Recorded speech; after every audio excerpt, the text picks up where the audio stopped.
Jared Goff and Carson Wentz are 9 and 10 on Dane Brugler's big board. We know that Sam Bradford's back for 2 years, but now that you're in the top 10, there's a really good chance that one of these quarterbacks is probably going to be there at number 8. If you're the Eagles, do you think about taking one of those two guys, even though you just signed Bradford?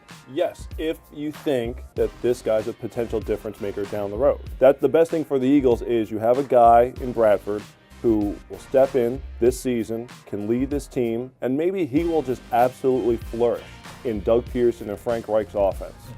And from there, you can do what you wish.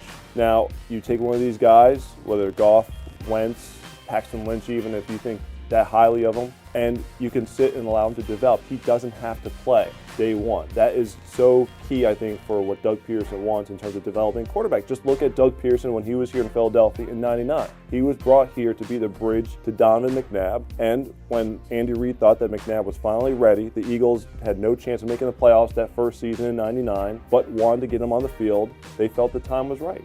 You can do that same thing here. You can develop and work him in and not have to rush him out on the field on day one. What being at number 8 allows you really at this point now is that you have the chance to get one of the blue chip players in this draft. And I think that some of the names that are going to be thrown around are players that potentially may have been there at 13. Vernon Hargreaves from Florida is one example. Sheldon Rankins from Louisville is a defensive tackle a lot of people are high on that could have been available at 13. You talk about Deron Lee. You talk about some of these other players that get thrown into the mix, but now could Miles Jack be there at number 8? Could Joey Bosa be there at number 8? These are some of the players, DeForest Buckner.